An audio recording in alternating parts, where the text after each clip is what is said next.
Good evening to all of you. तो हम unit and dimension chapter में हम आज आगे बढ़ेंगे। पिछली क्लास में हमने फंडामेंटल यूनिट को समझा था। उम्मीद करता हूं आप जो सातों फंडामेंटल यूनिट थे उसको अब याद कर लिए होंगे। तो आज हम यूनिट का दूसरा टाइप, फंडामेंटल टाइप के दूसरा है डिराइव्ड यूनिट। उसको जानेंगे कि डिराइव्ड यूनिट क्या होती है।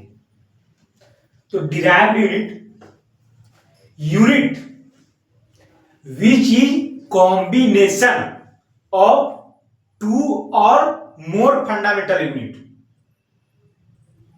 कहता है कि दो या दो से ज्यादा फंडामेंटल यूनिट के कॉम्बिनेशन को क्या कहते हैं? डिराइव्ड यूनिट कहते हैं। जिसे कि इसका एग्जांपल देख लेते हैं। एग्जांपल में स्पीड, तो स्पीड का फॉर्मूला होता है डिस्टेंस अपॉन टाइम। तो डिस्टेंस के लिए मीटर लिखते हैं और टाइम के लिए सेकेंड। तो मीटर पर सेकेंड क्या हो गया? इसका डिराइव्ड यूनिट। क्या हो गया? डिराइव्ड यूनिट स्पीड का। दूसरा एग्जांपल जैसे कि एक्सीलरेशन। एक्सीलरेशन का फॉर्मूला होता है delta we upon delta T. इस डेल्टा वी का मतलब होता है चेंज इन वेलोसिटी और change in time. Delta T, delta मतलब होता है चेंज, वेलोसिटी का क्या होता है फॉर्मूला मीटर पर सेकेंड और टाइम का सेकेंड। तो मीटर पर सेकेंड और बटे में सेकेंड, तो इसका क्या हो गया? मीटर पर सेकेंड स्क्वायर। ये क्या हो गया? Derived unit of acceleration, metre पर सेकेंड स्क्वायर। और एग्जांपल ले लेते हैं जैसे कि फोर्स हो गया। फोर्स का फॉर्मूला होता है मास इनटू एक्सीलरेशन। तो मास के लिए हम केजी लेंगे और एक्सीलरेशन का हमने क्या यहां पर देखा? मीटर पर सेकेंड स्क्वायर। तो ये क्या हो गया? इसका केजी मीटर पर सेकेंड स्क्वायर हो गया डिराइव्ड यूनिट। इसका जब एसआई यूनिट की बात करते हैं तो होती है न्यूटन। फोर्स की यूनिट एसआई यूनिट होती है न्यूटन। एसआई यूनिट और डिराइव्ड यूनिट अलग अलग होती है, तो उसको हम आगे जानेंगे कि क्या डिफरेंट है। एक और एग्जांपल ले लेते हैं जैसे कि फ्रीक्वेंसी हो गई। फ्रीक्वेंसी की फार्मूला होता है 1 अपॉन टाइम। तो 1 अपॉन टाइम, इसका 1 अपॉन सेकेंड हो गया। सेकेंड इनवर्स क्या आ गया इसका?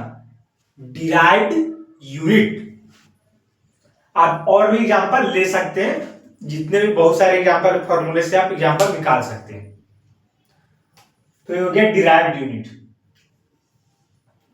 यूनिट एंड डायमेंशन में मैं आपको बता देना चाहता हूं कि इसमें याद करने वाली चीजें ज्यादा है। आप जितने चीजें याद कर सकते हैं, आगे से जितने भी चैप्टर होंगे उनमें से आपको कॉन्सेप्ट है उसको समझना है और उसमें न्यूमेरिकल जो बनेंगे उसको भी हम सॉल्व करेंगे।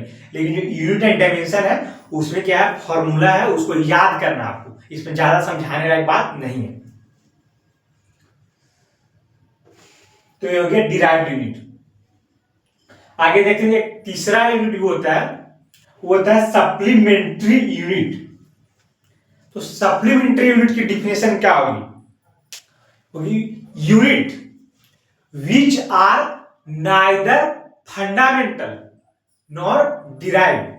मतलब कि वो यूनिट जो कि ना फंडामेंटल यूनिट है और ना ही डिराइव्ड यूनिट है, उसको हम बोलते हैं supplementary unit.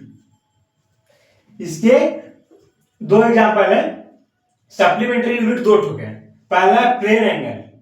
Plane angle, plane angle की होती है यूनिट होती है रेडियन। और दूसरा है सॉलिड एंगल। सॉलिड एंगल की जो होती है यूनिट होती है स्टेरेडियन। स्टेरेडियन को हम एसआर से डिनोट करते हैं। ये हो गई सप्लीमेंट्री यूनिट। आगे बढ़ते हैं, नेक्स्ट टॉपिक समझते हैं। नेक्स्ट है अपना सिस्टम ऑफ यूनिट। तो सिस्टम ऑफ यूनिट में क्या होता है? तीन प्रकार के सिस्टम है यूनिट की। पहला है एफपीएस, दूसरा है सीजीएस और तीसरा है एमकेएस। ये तीनों सिस्टम में एपीएस सिस्टम पहले समझते हैं। एपीएस सिस्टम में लेंथ को हम किससे मेजर करते हैं, तो फुट से मेजर करते हैं। और पी मतलब क्या हो गया, पाउंड, मतलब मास को हम पाउंड से मेजर करेंगे। और एस का मतलब हो गया सेकेंड, टाइम को हम सेकेंड से मेजर कर रहे होंगे। मैं किसकी बात कर रहा हूं, तो एपीएस सिस्टम की मैं बात कर रहा हूं। यहां पर एक चीज आपको ध्यान देना है कि ये कहां से लिया गया, तो ब्रिटिश से लाया गया सिस्टम है, ब्रिटिश में ये फॉलो किया जाता है। दूसरा यूनिट समझते हैं। दूसरा सिस्टम का था सीजीएस। सीजीएस सिस्टम में हम लेंथ को मेजर कर रहे होंगे सेंटीमीटर से, और वहीं पर मास को हम मेजर कर रहे होंगे ग्राम से, और टाइम को मेजर कर रहे होंगे सेकेंड से। उसको बोलेंगे सीजीएस सिस्टम। ये कहां से लिया गया है, तो ये फ्रेंच से लिया गया। फ्रांस में इसकी उत्पत्ति की गई थी, तो इसलिए क्या बोलेंगे, इसको फ्रेंच से लिया गया, फ्रेंच में इसका किया गया था। थर्ड में है एमकेएस सिस्टम।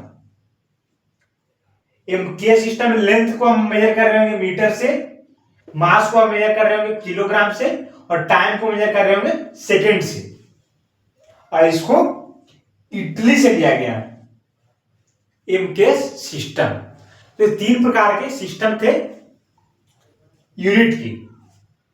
पहला सिस्टम मैंने कहा APS system, APS foot pound second. दूसरा सीजीएस सेंटीमीटर ग्राम सेकेंड। तीसरा एमकेएस, एमकेएस में क्या है, मीटर ग्राम किलोग्राम सेकेंड। तो ये तीन सिस्टम थे। ये तीनों सिस्टम हमने देखा कि तीनों अलग अलग जगह से लाए गए थे। कोई लाया ब्रिटिश से, कोई फ्रेंच से, कोई इटली से। तो यहां पर एक चीज हुआ कि साइंटिस्ट जब, अगर हर देश में अलग अलग यूनिट माना जाएगा, तो साइंटिस्ट जो एक जगह मिल के काम करते हैं उनके लिए वहां पर समस्या हुई। तो इसलिए क्या हुआ कि एक स्टैंडर्ड यूनिट बनाई गई जो सभी के लिए स्टैंडर्ड होगा, सभी के लिए एक जैसा होगा, सभी देशों के लिए। तो उसको बोलते हैं हम SI system. SI system standard international system. SI system का फुल फॉर्म क्या होता है, स्टैंडर्ड इंटरनेशनल सिस्टम, जिसको हम बोलते हैं सिस्टम इंटरनेशनली डी यूनिट्स। इसको है क्या कहा जाता है, universally adopted system. Last point समझते हैं हम। लास्ट पॉइंट एसआई सिस्टम का कहता है कि SI system is the modified form of MKS system. यह है एमकेएस सिस्टम। तो एसआई यूनिट्स के बारे में बताया गया है, एसआई सिस्टम के बारे में, कि ये एमकेएस सिस्टम का मॉडिफाइड फॉर्म है। तो एसआई सिस्टम को हम आगे पढ़ेंगे। तो इस प्रकार से हमने डिराइव्ड यूनिट, सप्लीमेंट्री यूनिट और सिस्टम ऑफ यूनिट को जान लिया और समझ लिया। इसमें समझने वाली कॉन्सेप्ट तो ज्यादातर नहीं है, लेकिन आप इसको याद रखेंगे। ये हर चैप्टर का जो फॉर्मूला होता है ये इसी चैप्टर में बनते हैं। इसमें सभी चैप्टर के फॉर्मूला को इसी में लाया जाता है। आगे हमको देखना है डायमेंशन। तो डायमेंशन को हम नेक्स्ट वीडियो में पढ़ेंगे। तब तक के लिए आप इसको नोट्स बना लीजिएगा। वीडियो को रोक करके आप इसको नोट्स बना लेंगे। इसमें याद करने वाली चीज ज्यादा है, समझने वाली चीजें आगे हैं, जो कि आपको कॉन्सेप्ट सीखने आगे सारे चैप्टर्स में, जो चैप्टर में हम आगे पढ़ेंगे। तो मिलेंगे नेक्स्ट वीडियो में। डायमेंशन को हम पढ़ रहे होंगे। तब तक के लिए धन्यवाद।